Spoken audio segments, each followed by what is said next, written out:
With the recent release of our data from the census that was recently done, we have confirmation of this problem that we know that truly exists. It has been found that the data has been skewed in favor of some groups. It was underrepresented in other groups. Again, you can find this information. I'll put a link in the description here of this particular episode so you can see some of the results and some of the concerns that experts have around how our census are calculated. But some groups were inflated in their response, while other groups were deflated in their response. Well, why is that important? Why are we even talking about this? Because, see, we have ingrained racism as a part of our systems. And I think it's time for us to start admitting that we are doing certain things. So by us doing a census, the census is what allocates funding for particular groups in our society, right? Again, another division, right? This is another way in which we allocate funds. So if a group is misrepresented in that, in other words, if they're inflated, they get more preferential funding, while groups underrepresented receive reduced funding.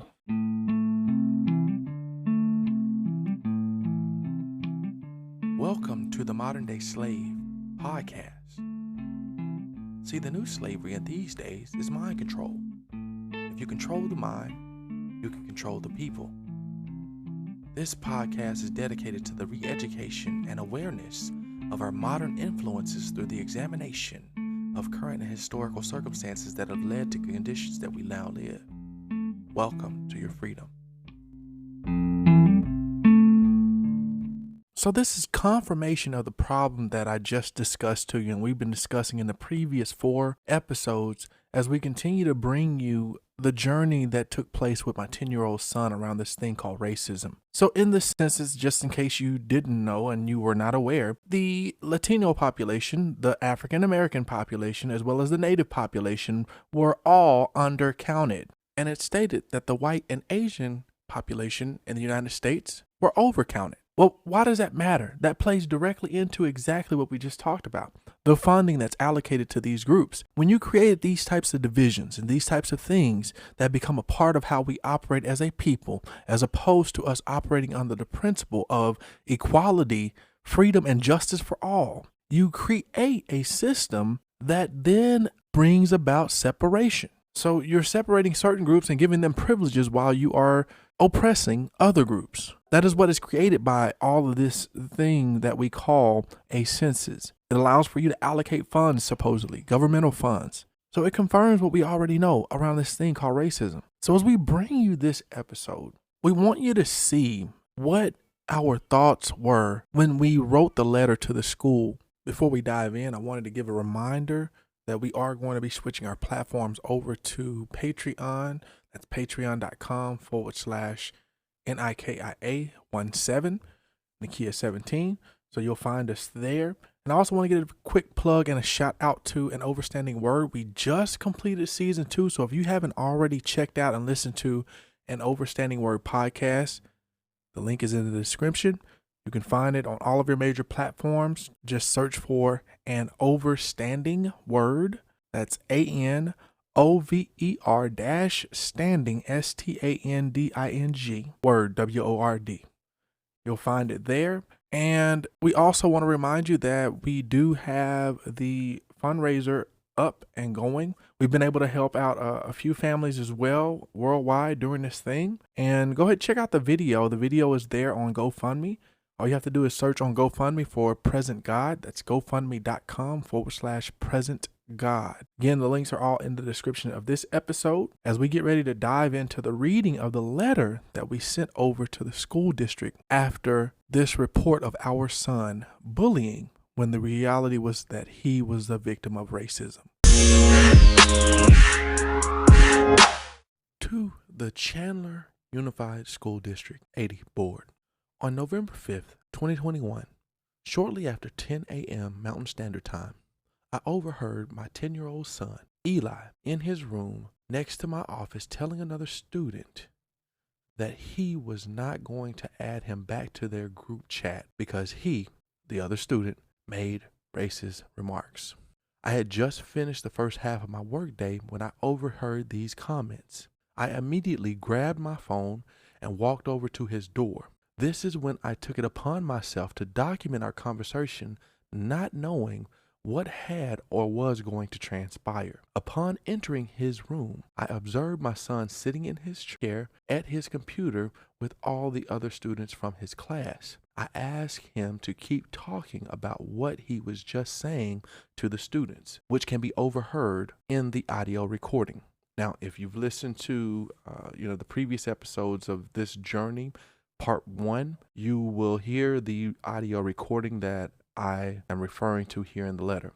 He responded with, quote, "What?" This is when I asked him about what I overheard him discussing as I entered the room by asking him, quote, "Someone was being racist to you guys?" He immediately replied with, quote, "Yeah, Max." I then asked him if that was his friend, and he responded with, quote, "Used to be." He then proceeded to explain to me that a few days ago, this was in October and early November, on Discord, the group removed Max from their group chat. He continues the story by telling me that Max had DM'd the group, calling them the N-word, which is why he was not adding them back to the group and the primary reason Mac was stalking him. This group had several other people, including at least one other student in Eli's class and my older son, Terrence. Eli then told me how he and another student from the class were pulled into separate breakout rooms after Max's mother reported the issue to him. Eli stated that he was told by Mr. Mack that he was bullying. He stated that he was accused of being a bully without being asked any questions, and that he was told that the principal might come in to speak with them, Eli and the other student. This conversation continued, as can be heard on the audio, until his teacher was back in the room. After leaving Eli's room, I finalized the recording. Around 30 minutes later, my wife woke up and I had her listen to the audio recording. We then pulled up the Discord chat on another computer and reviewed the messages to confirm or deny what was stated on the recording by Eli. Once we located the messages, we then reached out to the school via Eli's teacher, Mr. Mack, through both phone call and email. Since there was no response at the moment, we left a voicemail for him. At this point, Terrence, our 17-year-old, woke up and we asked him who Max was and what transpired on Discord. This conversation is recorded as well for consistency purposes. We then sat down at the computers to screen record Terrence walking us through the chat and providing his statements around the repeated use of derogatory and sexual comments. Terrence sent us videos of the conversation that took place on Discord to validate their statements. It was shortly after that Mr. Mack returned our call at 12:22 p.m. Mountain Standard Time. This 17-minute conversation is documented as well for consistency purposes. We advised Mr. Mack that we would like to request a meeting with school officials concerning the lack of investigation and the assumptions made. He asked about whether this took place inside or outside of school time, and we informed him that we were not sure, as we only knew about them using Discord on breaks during the day and after school during their video game time. We informed him of the fact that the conversation that was overheard of Eli talking about not re-adding Max had taken place during class time. Mr. Mack himself can be heard on the audio telling us that they had requested a copy of the chat from Max's mother, but had not yet received anything. This is when we expressed our concerns about the fact that we, as parents of the accused minor child, and decision being made to imply that Eli, as well as other students, were bullying. Mr. Mack advised that the principal was out of the office, the email address for the assistant principal. At 3:53 p.m. Mountain Standard Time, the assistant principal called us back, and we spent 15 minutes explaining the issue from our perspective and informed her of our concerns as parents. She advised us that she would open an investigation into the matter and that she would have an update no later than Monday evening. We informed her of our evidence and asked if she needed any of it. She declined and stated that she would reach out if and when she did need it. Thank you for your time and attention to this urgent matter, Jessica and Nakia. So this letter was actually signed on November the 6th, 2021. And this was really the beginning of us working with the principal, well, at the time, assistant principal, and the staff that's there at the school. Now, keep in mind, there are certain forms that they're going to request for us to fill out after they do their investigation. Keep in mind that there's other conversations that we have that are part of this continuing journey that we've started here on the Modern Day Slave podcast. See, the reality is this, right? When you bring these types of things to the attention of those who are in power that have the ability to act on these things, you're going to get one of two responses. You're going to get either a sense of urgency, or you're going to get a lackadaisical type of response.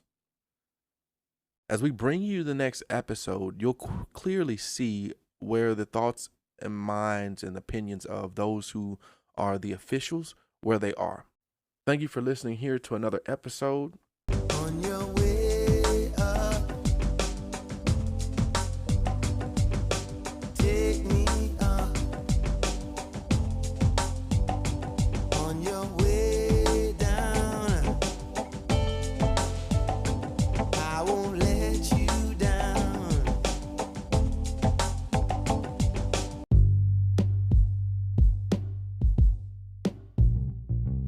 The slave master loses the moment we start to recognize that we're on the plantation. When he continues to put his yoke of bondage out in plain sight for you, and you ignore it by not feeding into the trap that he's laid before you, you then win your freedom. Welcome to your freedom.